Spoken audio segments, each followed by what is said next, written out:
ఒక్కసారి కొమ్మూరి గోల్డ్ కి కాల్ చేయండి. తాకట్లో ఉన్న మీ బంగారాన్ని విడిపించి మార్కెట్ ప్రైస్ కి వాళ్ళు కొనుక్కుని మిగతా డబ్బులు మీకు ఇచ్చేస్తారు. హాయ్ హలో నమస్తే, వెల్కమ్ టు మనం టీవీ. నేను మీ చార్మి. మనం టీవీ ఉన్నది మన కోసం. వికారాబాద్ పట్టణంలో ఓ ఘోరం జరిగింది. వికారాబాద్ పట్టణం గంగారంలో దివ్య అనే మహిళా కానిస్టేబుల్ ఇంట్లో ఉరివేసుకుని ఆత్మహత్యకు పాల్పడిన ఘటన తీవ్ర కలకలం రేపింది. దారూర్ పోలీస్ స్టేషన్లో ఈ విధులకు సంబంధించి విధులను నిర్వహిస్తున్న దివ్య అనే కానిస్టేబుల్ సూసైడ్ లెటర్ రాసి ప్రాణాలు తీసుకుంది. అసలు ఏం జరిగింది ఏంటనేది తెలుసుకునే ప్రయత్నం చేశాం. సమాచారం అందుకున్న వెంటనే పోలీసులు ఘటనా స్థలానికి చేరుకొని దివ్య ఆత్మహత్యకు సంబంధించి పూర్తి వివరాలు సేకరించారు. ఎవరైనా వేధించారా అనే కోణంలో బంధువులను అనుమానం కూడా వ్యక్తం చేశారు. అయితే ఆ ఆత్మహత్యకు ముందు దివ్య రాసిన లెటర్ గుర్తించారు. ఆ లెటర్లో నా చావుకు ఎవరూ కారణం కాదు, మెంటల్ స్ట్రెస్ తట్టుకోలేకనే ఈ నిర్ణయం తీసుకున్నాను అన్నట్లుగా రాసుకొచ్చింది.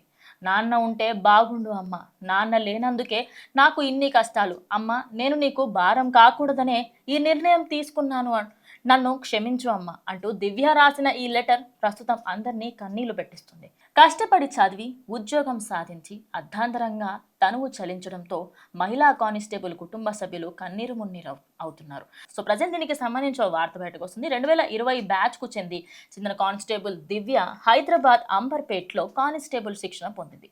6 ఏళ్ల క్రితం తండ్రి మృతి చెందారు. అయితే తండ్రికి సంబంధించి పోలీస్ హోంగార్డ్గా పనిచేసిన తండ్రి బసవరాజ్, ఆయనకి సంబంధించి ఆసక్తి చూపించిన వ్యక్తి. అయితే ఆ తండ్రిని చూసి ఇటు పోలీస్ అవ్వాలి అనే ఆసక్తి పెరిగింది దివ్యలో. అయితే బసవరాజ్కు 3 కూతుర్లు కాగా దివ్య 3వ కూతురు.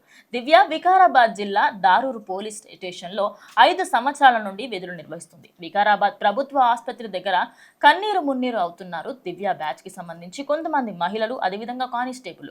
దానికి గల కారణం ఏంటి అంటే ఇన్ని రోజులు మాతో పాటు ఉండి ఒక్కసారిగా ఇక తను లేదు అనేది జీర్ణించుకోలేకపోతున్నారు. ఇక పోలీసులు కేసు నమోదు చేసి దర్యాప్తు చేస్తున్నట్టుగా తెలుస్తుంది. వికారాబాద్ సిఐ రఘుకుమార్ కూడా దీనికి సంబంధించి కంప్లీట్ డీటెయిల్స్ ఇస్తాము, త్వరలోనే దీని గురించి మాట్లాడతామని కూడా చెప్పుకొచ్చారు. చూడాలి మరి వికారాబాద్కి సంబంధించి ఒక కానిస్టేబుల్ ఇలా ప్రాణం తీసుకోవడం చూస్తుంటే చాలా అంటే చాలా బాధాకరంగా అనిపిస్తుంది.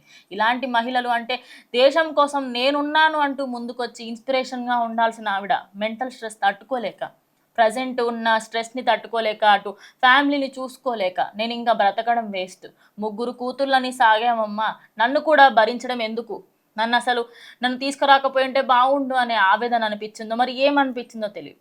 కానీ తనకి సంబంధించి తల్లికి భారం అవుతుంది అని దివ్య చనిపోవడంతో ప్రజెంట్ తన తల్లి ఆవేదన అసలు వర్ణాతీతం అనే చెప్పాలి. సో ప్రజెంట్ ఆ వీడియోస్ అన్నీ కూడా వైరల్గా మారుతున్నాయి.